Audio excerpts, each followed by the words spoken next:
Hello and good morning. My name is Martina, and this is the space that I called Diving to the Point. And today in this space with me are two wonderful, beautiful women.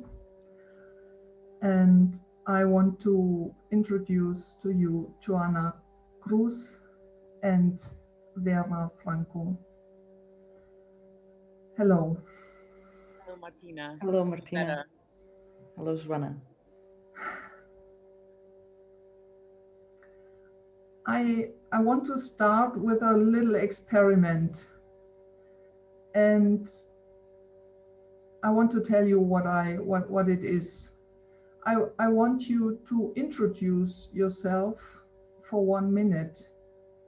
I will give you 1 minute to introduce yourself, and that would not be an experiment. It is an experiment because you will talk at the same time. Do you have a yes for that experiment? Yes. Yes. Thank you. We did not talk, I want to say that this is a surprise. So you are really, okay, going for that. So I will look on my watch and you will start, introduce yourself. And the question, how you start yourself is, who are you now? Go.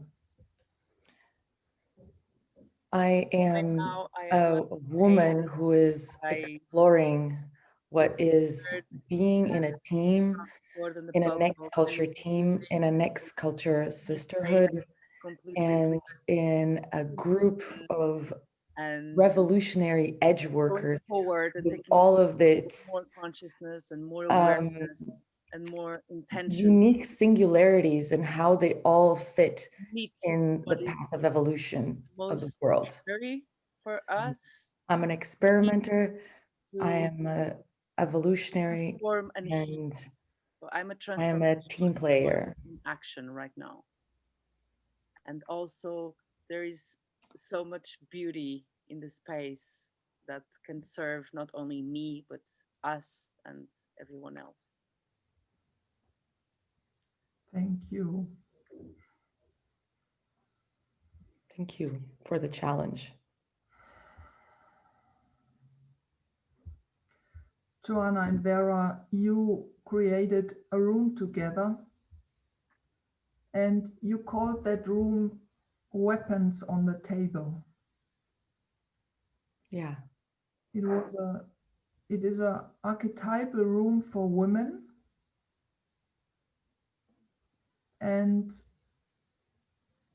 I was in that room. I was part in that room. There were, I think, more than 25 women. I think it was 26 women in that room, in that space. And Joanna, would you please tell us what was the idea behind that? Why did you want to do that? Yes, so Weapons on the Table is an archetypal process for women, and it can be also for men.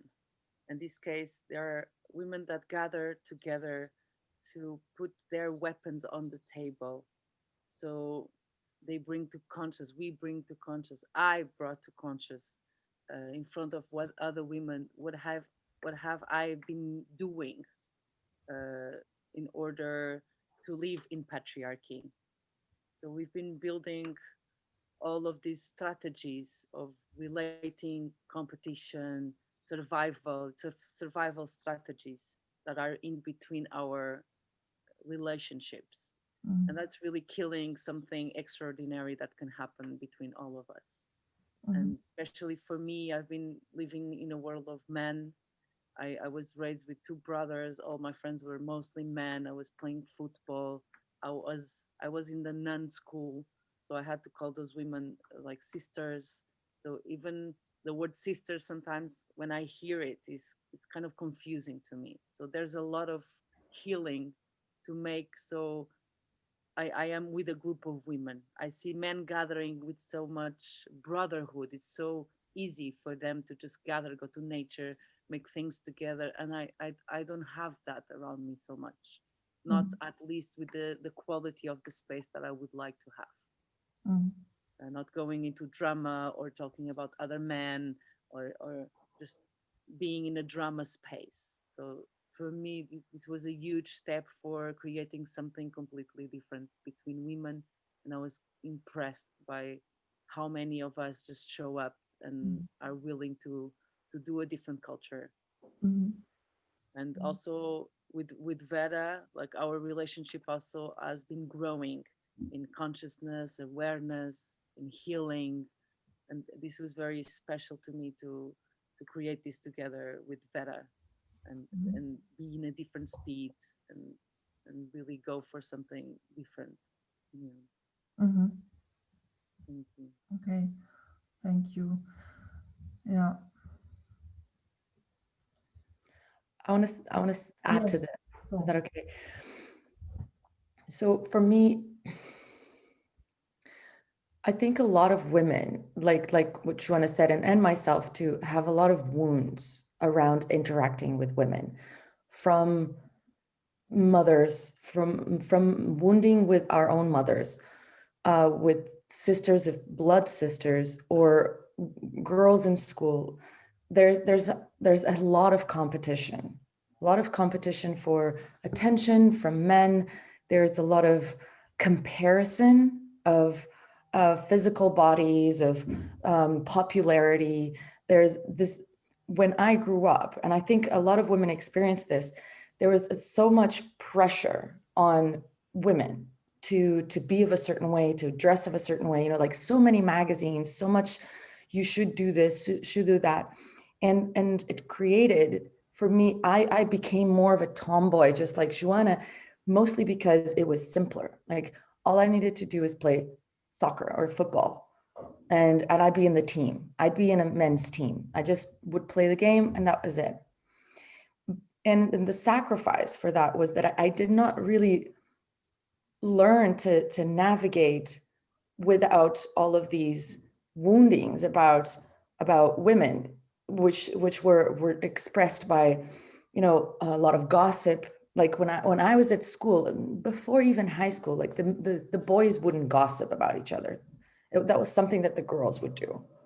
They would be comparing, oh, that person said this, that person said that. So the women found, like, what I would say is that girls would find a way to interact with each other that had a lot of game, that had a lot of manipulation, that had a lot of power, power games. And I didn't want to be a part of it.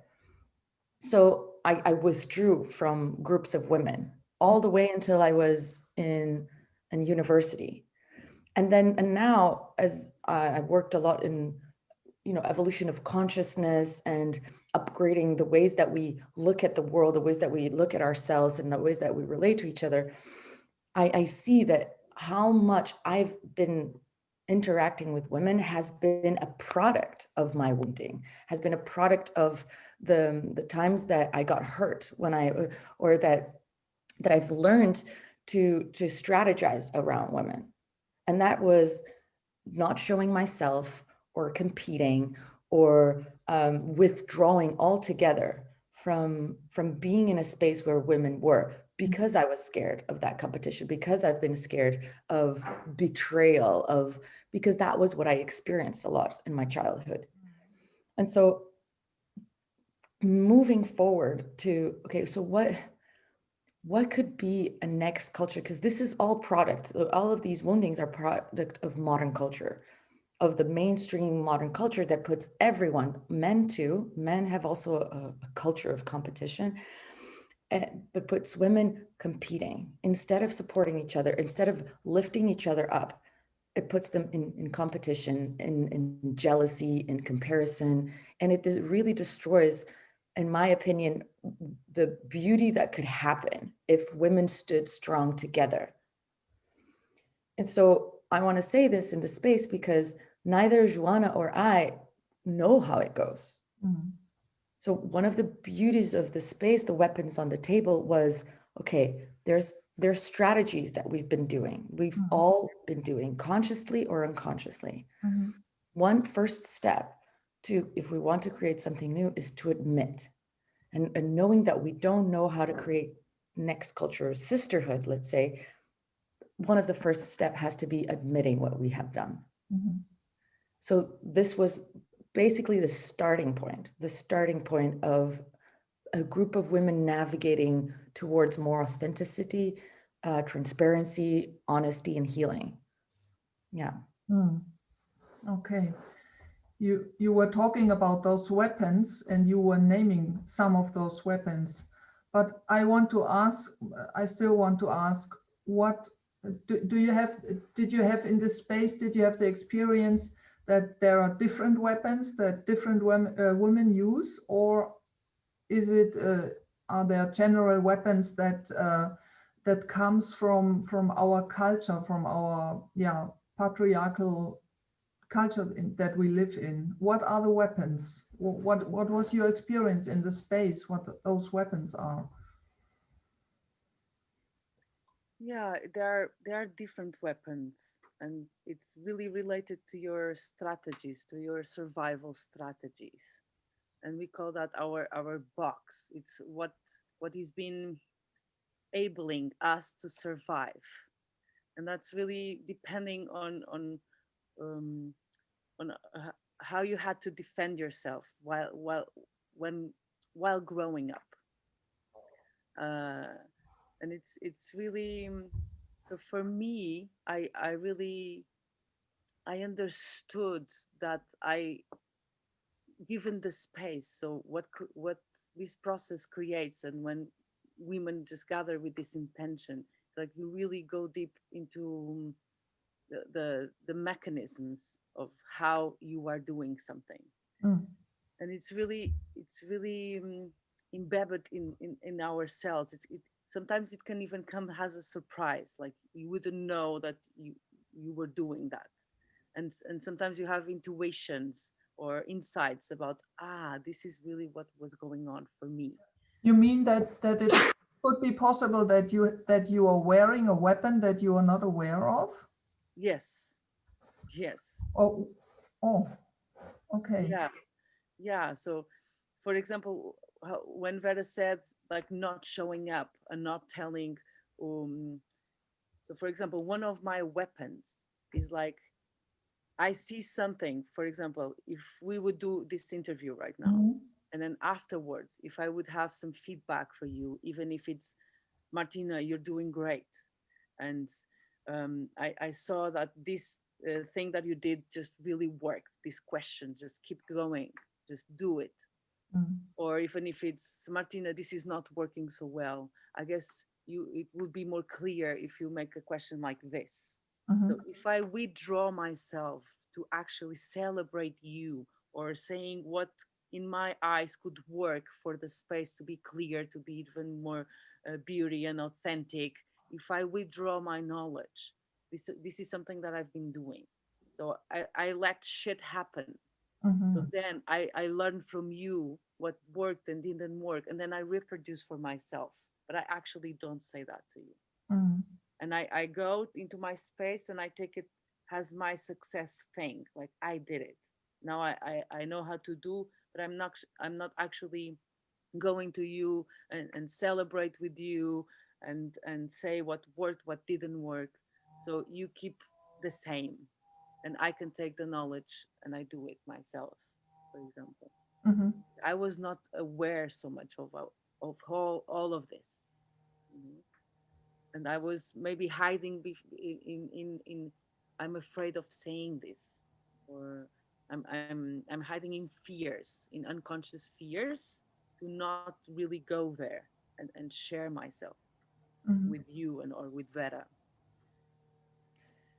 And I Uh, want to add to that, because there's all these weapons are like two-edged swords, basically, because they create something in the space. So then in this case, Joana would withdraw her pearls, this gold about feedback, and create um, more possibilities for you, Martina, to do an even better interview and create this space, but it would also block her from being connected to you.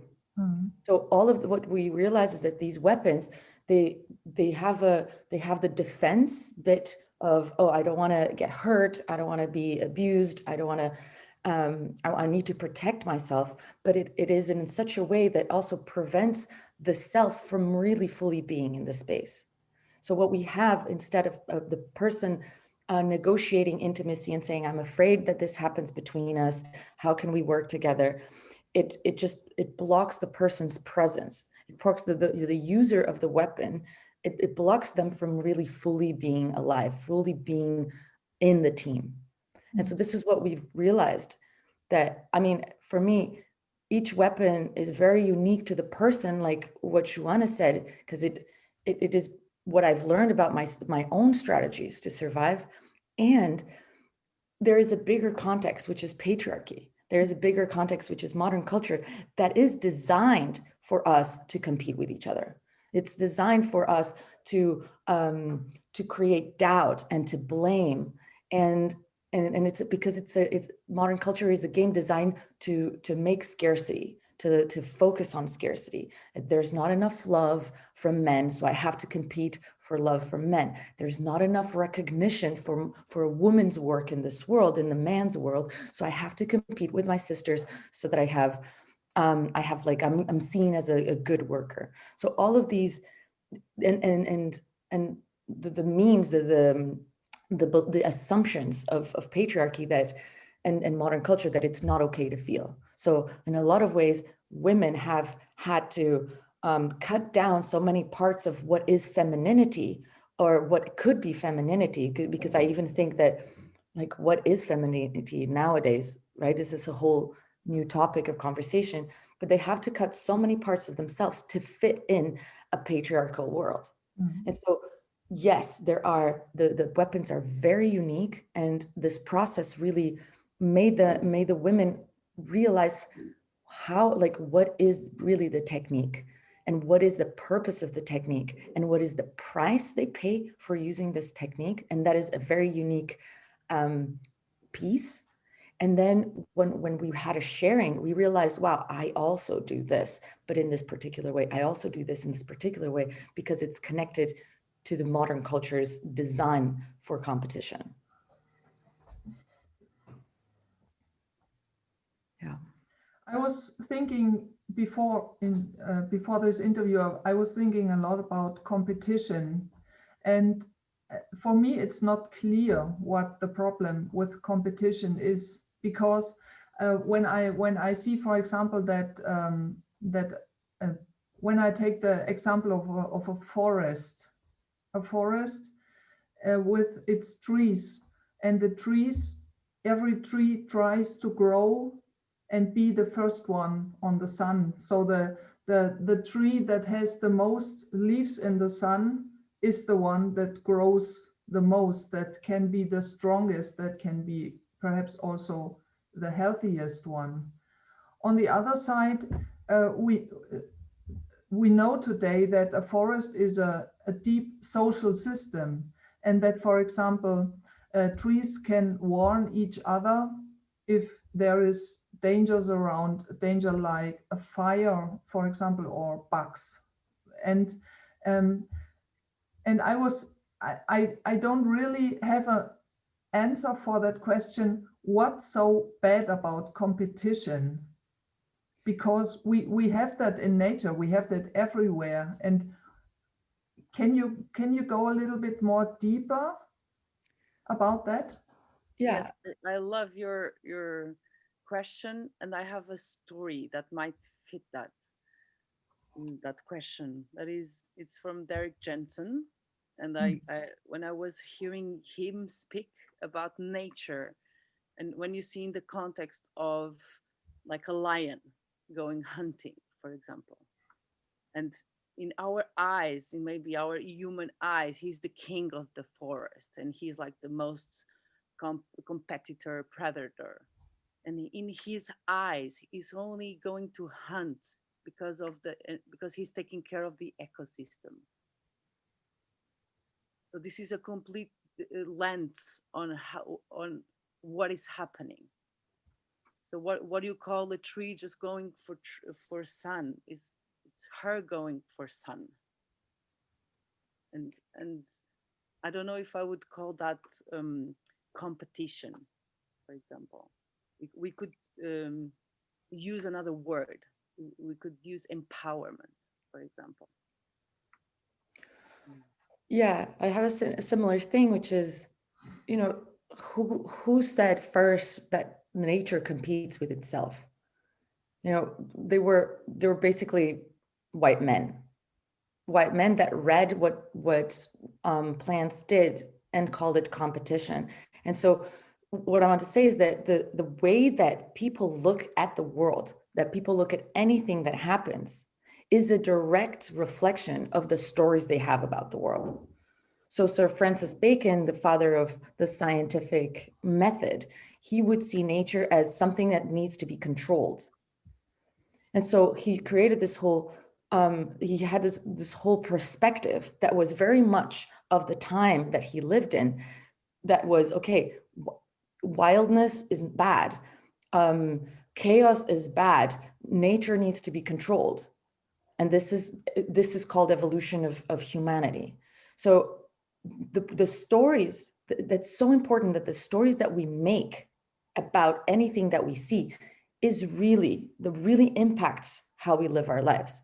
So of course, if I say, it's the same way as if I see a forest as a resource or something that I own, then I'm going to move towards that forest in a completely different way as if I see the forest as a part of my family, like as I see it as family members. Mm-hmm.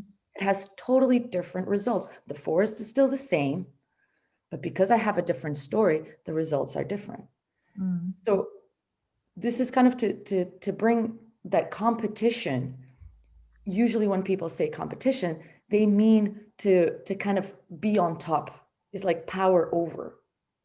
And for me, what the problem, I would say, that of being on top of each other is that for me, when I was a kid, one of the biggest pains of school for me and getting the best grades, or seeing people getting the best grades, was that and even when I was playing games, like I was a kid and I played like board games with my parents, with my brother and my sister, and we used to play this horrendous competitive game called Monopoly. And I don't know if you know that, but Monopoly was one of the first like games to explain what economy in modern culture was. And so we would play this and I would hate it. I was a child, and of course there was a part of me is like, yay, I'm winning or something. But then I would look around and I see all the people that I love losing. Mm-hmm. And I would hate that. I would really I would be so sad that they are losing, that the only way that I could win was if the people that I love, would lose. And I think as we grow up, as people grow up in modern culture, we learn to numb ourselves to the sadness and the anger and the fear that we see other people losing so that we can win. And then we kind of accept it as a normal part, but it's not normal. And it's because it's a story. It is a story that we have about how we should interact with the world. So I think, and this is part of what Joana and I were trying to create, is a spaces where we go beyond competition. So how can I relate to another woman without competing with her? Mm-hmm. What is there? Yeah.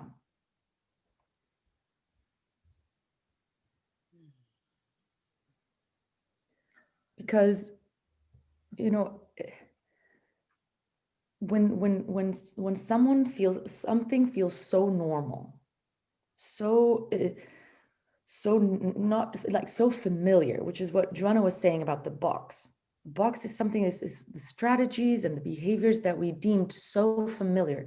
We learned it. It's like our second skin, and they become invisible assumptions that we have about the world that we then take as they're true. The world's like this.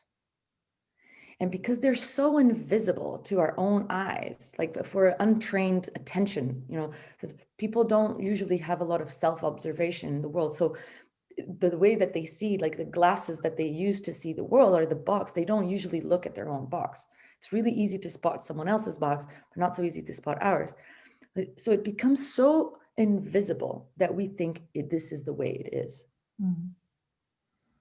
And just to create spaces where, okay, we don't know what it is to not compete, but I'm willing to be in that space of nothing. I'm willing to be in that discovery space, and that and see and then receive feedback and propose things and create paths and try out things to see what else could be there. Because I think all three of us and all women can feel that something else surely is possible. Something else surely is possible than this. Yes. So that's what keeps me moving forward. Yeah.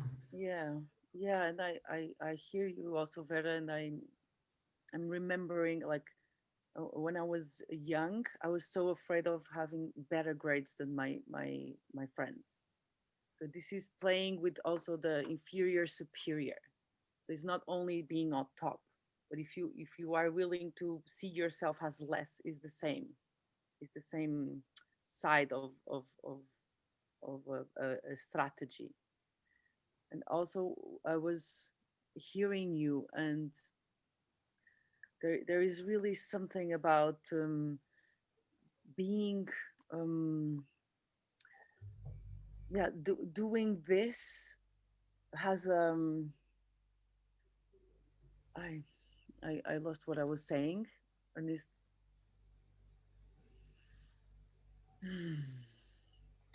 to really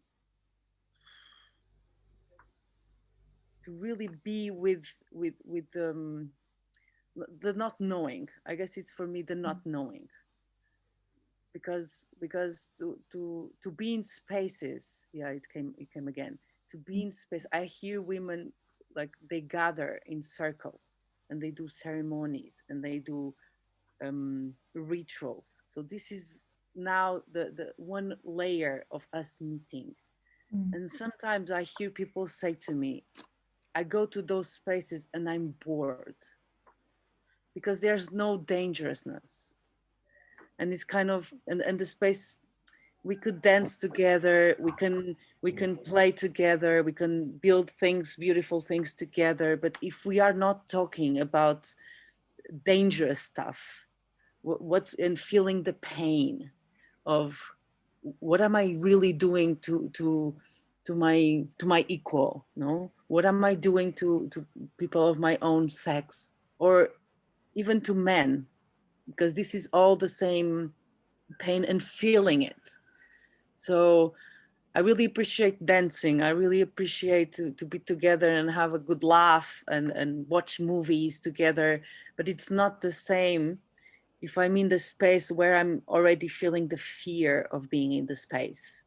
And this is really the transformative piece of going into process where a certain level of fear and anger and sadness is going to be there.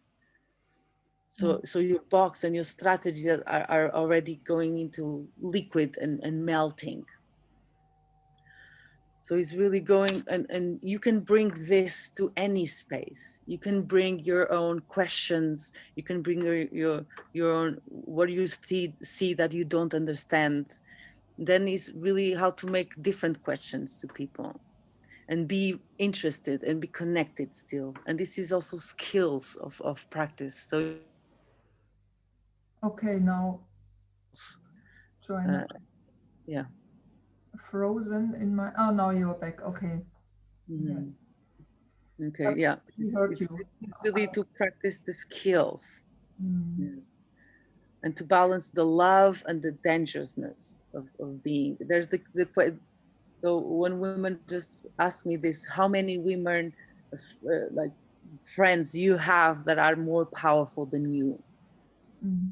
So is these kind of questions that are really like, that's a very interesting question. Could you say that question again, please? Yes.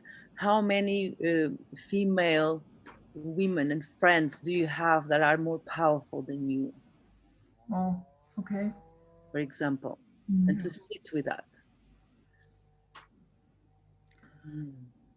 I really love what you just said, Joana, because I think it's that's what makes an extraordinary or like a transformative space, is because I felt the same being in these women's circles, and I love singing and I love dancing, and somehow it's like, okay, if we are showing just the nice parts of ourselves, or the palatable parts of ourselves, or the, I don't know, like sexy, beautiful parts of ourselves, then we're missing out on a deeper healing.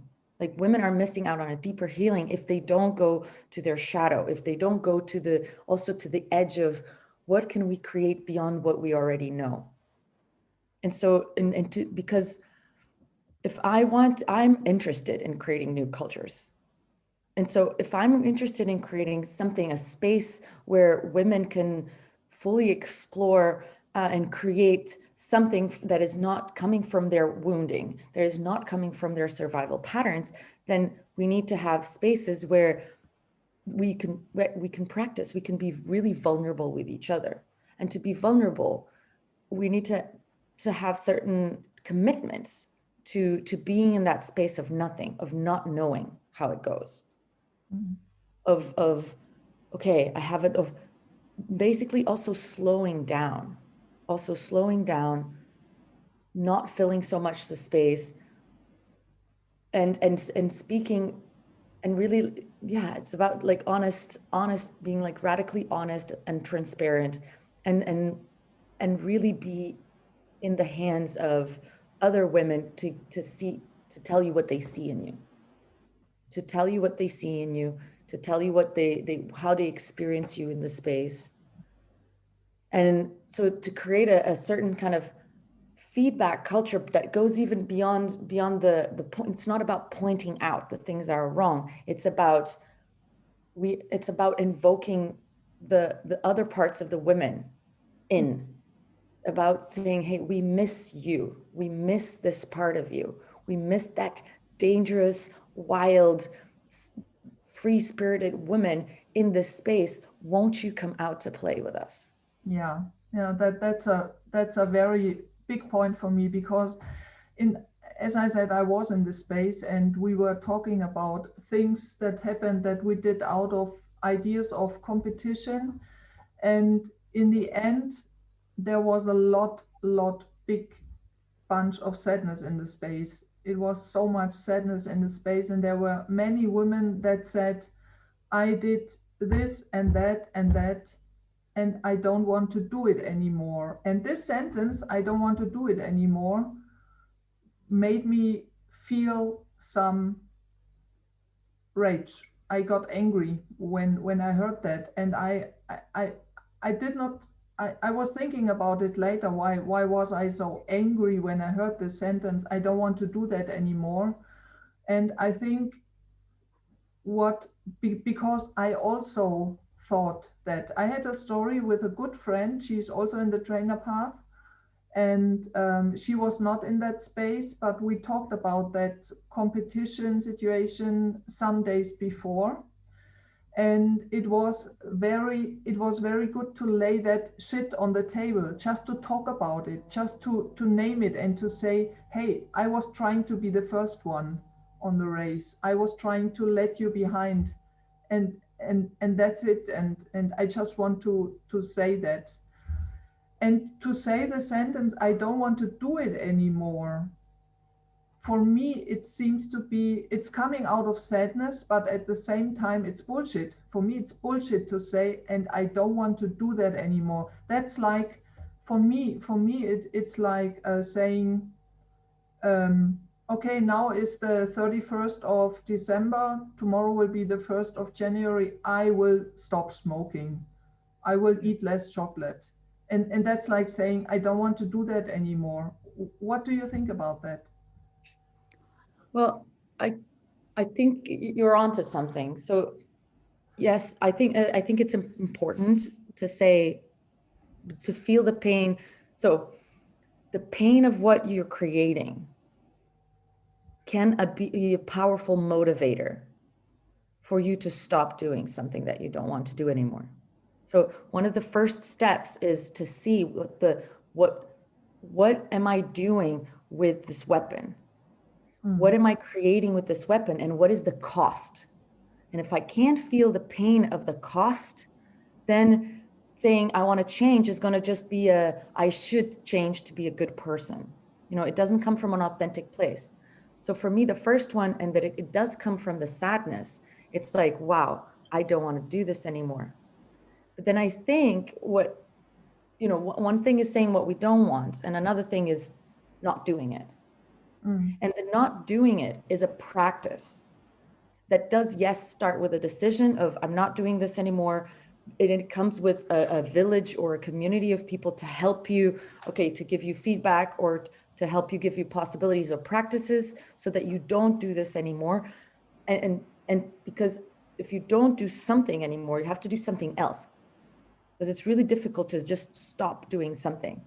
So what are you going to do instead?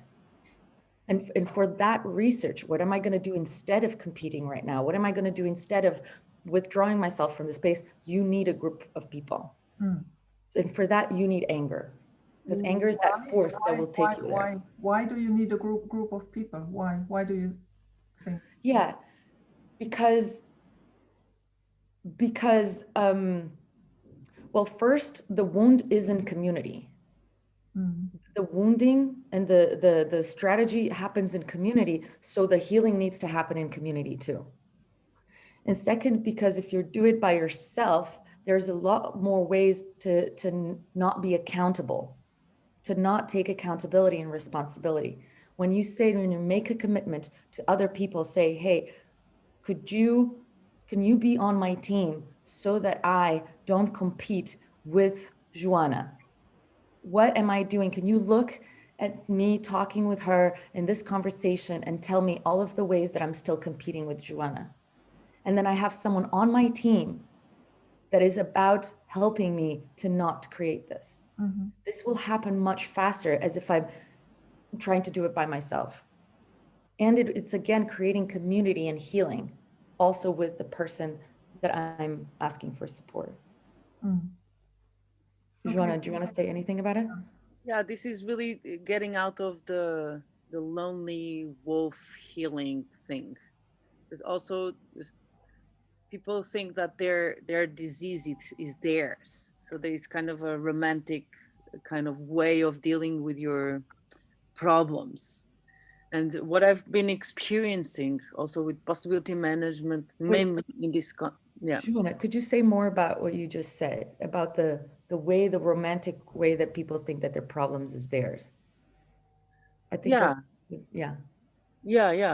guess I'm going there. And because there's a way of, if you think you have like a problem, and there's in the modern culture, there's like, it's your problem, and you have like the psychologist, or you go to the doctor, or you have an appointment one-to-one, and this is really changing. So the spaces that I've been like opening to people is really with this quality of, you don't have to do this by yourself, because it's such a I was also in 2 years of psychology, and it worked, but I could still be there today, and I'm not. Because then I discovered that in groups of people and together, I go so much further, and I heal the part of the community, like Vera was saying. Like and it was very difficult for me to believe that this community and this group of friends and partners were really thriving for me. So there's a lot of healing to do, regarding like people wanting you to thrive. This is huge. I had a huge breakthrough after a trainer path. I was like, for the first time, I feel like I'm in a group of people that really want me to win, and because I win, they win, and so it's winning happening. for everyone. And it's really to be able to feel the part of you that is really scared of uh, empower other people and do it anyway, because you know in the end, like, it's like how do you say it? A chain of winning people. And this is really, this is something that it was missing in my life.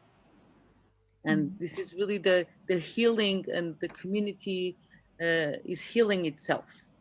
So why can't I do emotional healing processes to my brother or my mother, you know, or my friends? So this is what I've been um, dealing with, coming from a health care system that is very one-to-one and hiding, like everyone is hiding their problems. And it's like this shit has to come out, to be seen, to be heard, to be in groups of 10 people or more, so we can heal. Because then people want to gather in communities, and then it's not possible, because the community and the healing is not still embedded in the field of a community. And the piece as well that Joana was just saying, it's like to not treat like healing an emotional wound or something, healing something that happened as a problem, as something bad. Because that's the thing that we're like, oh, I have an emotion, like I have this problem. I should have run away and hide and lick my wounds and then come back as like this perfect being. So this veneer, this facade that we should be presenting ourselves as like this really perfect person. And then if we have a problem, it's a problem. So healing in community in this way, it's revolutionary, as in like, yeah, we all have stuff to clean. This is just, we have to brush our teeth. We have to wash the dishes. This is just as down to earth as this. It's not a problem if you have an emotion. It's not a problem if you have a trauma. We take care of it. It's about taking responsibility, because then not hiding because I have a problem. There's some people that have this, but some people have the total opposite, which is I have a problem. It's my own special problem. And they hide behind their problem. And so in community, you don't get to hide so much. In a radically responsible community, you don't get to hide behind your special little problem. And I think that's what the village, what healing with other people calls out responsibility. Yeah. Well, thank you both. I have one more thing about that weapon. In my head is the picture about a table, and on this table they're lying all those weapons that the women brought there. The women were lying their weapons there, and when you close the space, what happened with those weapons? What's next? What's next? What are we going to do with those weapons? Well, the first impulse that I have is that it would be a fantasy if I would say we just leave them there. We leave them there and we forfeit the use of the weapons. This is the process that everybody needed, and now we just move on to creating something different. Because like I said, it's a practice. So each individual woman, this was the first step. Each individual woman would see, I have this weapon. Some women only found out their weapon by looking at a sister and saying, oh, wow, I've been using this with her. Actually, maybe I've been using this with everyone, but I can see how this would be the weapon that I would use against this sister. And so just having the awareness that I have this weapon and I actually have been using it is a really big step, because now having awareness of that part of oneself, now you can have a choice. Am I going to use it or not? And so I think some women will be in that point of choice. Oh gosh, I just used it again.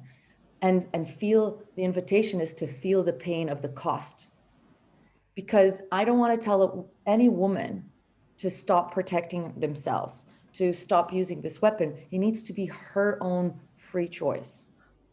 It needs to be her own free choice. What I can do is to keep on showing myself and calling her in, saying, look, I want this part that doesn't protect, like, I want this other part. I don't want your weapon. I want this other part, and continue to stay committed to relating with her. So it's very individual. And I think some women might be going home with their weapons with them. And some of them might have dropped them and vow to never use them again. It's a practice. Yeah. And it's just the beginning. Yes, and I would like to ask you, Martina, like how is it going for you? So after the process, and you felt anything change, or this is also maybe this space that you created is also part of that. And how is it for you? For me, it has much to do with consciousness. And I know that I have in my box is this competition. I have this competition is for me always there. And I also have a hierarchical thinking box. That means that my box is making difference between people that I think are important for me and people I think are not important for me. And this, to lay the weapon on the table was, as I said some days before, I wanted to lay that on the table, that I was trying to be the first one on the race with this friend of mine. And it was another friend, a man, that said to me, did you tell her? Because I was telling him, I was lying to my friend. I said, oh, I was not aware that could be a problem between us. And he said, did you talk to her? And I thought, wow, I would never have had the idea to talk about her about that. And I did that. Then I did that. I committed to, okay, I will talk to her. I will tell her that I was lying to her. And I did that, and it was like standing naked in front of her. And while I was telling her that I was lying and laying that weapon on the table, it for me, it felt like a healing. Just to lay that on the table was like a healing for me. So for me, it has to do much with consciousness. And on the same time, when I was in the space with you, I was thinking about what next, what could be the next step to help each other, to empower each other, to, as you said, Vera, to make another choice at the next, when the next situation comes, to do not this, but to do that. How can we empower each other? Yeah. So I have many questions and many I don't knows, and yeah, that's my answer. Yeah, thank you. Yeah, and as you were speaking, I still recognize in me the difficulty of me remembering what I just told in that session. So this is how difficult it is to be aware of things. And this is really the point of, if more and more we open these spaces and we share, is like, I had so many weapons that I remember at the time, and now when I'm speaking to you, it's so hard to bring them. And you were telling about like how we betray people or women. We hear them stories, and then we go and talk to friends, and we just say, like, one of them, I it's like I hear the story of a woman or a friend, and then um, if the story is a success story, for example, or if it was a low drama and then brought to high drama or to some insights, it's kind of, I reproduce the same story but telling still the beat of the low drama. So the person is not showing up has the radiance that she now's having. So there's still a bit of low drumming crossing my words. So kind of, or to make myself shine in the story, for example. So this happens in so many subtle ways. Like you tell something to someone and then you just go and tell to other person, and in the way that, I don't know, it shows you in a different place, or even just telling that to someone else. Yeah. And there is another point that has to do with those layers, because I think when I lay a weapon on the table, then I can already use that and say, I laid the weapon on the table, so I'm the better one. What I want to say is that competition for me is such a subtle and fine thing. You try that, you make it good, you lay that shit weapon on the table, and at the same time there is a layer in you that says, haha, now I'm better than you because I did that. You know what I mean? Yeah. Yeah. So for me, these are important pieces because yes, they have layers, and I go back to feeling the consequences of the price you're paying, that even in that moment of sharing your weapon with your friend, am I competing? Even right now, being the better trainer, saying the thing, do I have a hidden agenda that I get, that I or an expectation that she tells me hers, so that we're in the same boat? So there isn't like okay, I'm done, I'm now a unpatriarchal woman, I'm this perfect. Again, it's really a practice. It's really an everyday practice of, okay, I think this is what my underworld, my shadow is doing. This is how I'm still not showing up authentically right now. And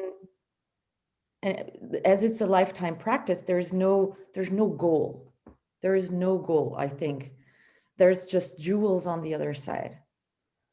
And if one thing that I also want to bring here, we haven't, is the importance of emotional healing processes to support this, because we are doing these strategies. People do these strategies to protect and from an old wound. And if they don't go through emotional healing processes to see, okay, what was the thing that happened that I decided so long ago that I would take revenge, that I would compete, that what happened that needs to be looked at and witnessed, that I made this decision that nobody's on my side. So until those emotional healing processes happening, it's a bit, the practice can't really evolve so much. So we have to really look at the way that we constructed ourselves, that we decided how the stories that we have about the world, the stories that I have about women, the stories that I have about myself. So it's really like, I decide what I do with my own healing. I decide what I do in relationship to Joana and to Martina. Yeah. And again, that emotional healing process can only happen in a village with other people supporting you. Yeah. I have two questions. The first question is, do you have plans? Do you plan something like to go on with that space? What are your plans? I'm curious to hear that. Yeah. I've talked to Vera afterwards, and there's a wish of doing, but we don't know yet what. And yeah, there was, I guess it was in the air that it was just this opening of the top, and then I imagine like something like growing out of it, and I still don't know what yet. And yeah, I'm very open to be in that space again, and to open that space again, and also with different processes. Yeah, only for women. Yeah, only. I also had the impression that those women were really, yeah, want to be in that space again, because it is so important for us to have this possibility and to have this space and to share this space, especially with women. Yeah. Mm. Yeah, and I don't know, but the only impulse that I have is that we need to do emotional healing processes. We maybe together, maybe together, because the weapons just, for me, just showed me the woundings, the unfinished, incomplete communications, the incomplete emotions. And so, yeah, I think that would be a part of it. I don't have no fixed plans just of yet. Yes. Yeah. This was a women's space. There were only women, and you decided that it should be a space of women. This interview will be on my YouTube channel, if we all agree, and men will hear that. So my last invitation, my last question in this talking for you is, what do you want to share? Let me think about it.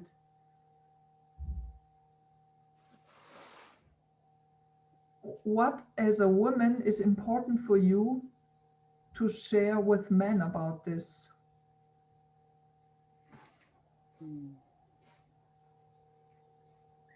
Yeah, for me, I know that there are also groups of men doing this.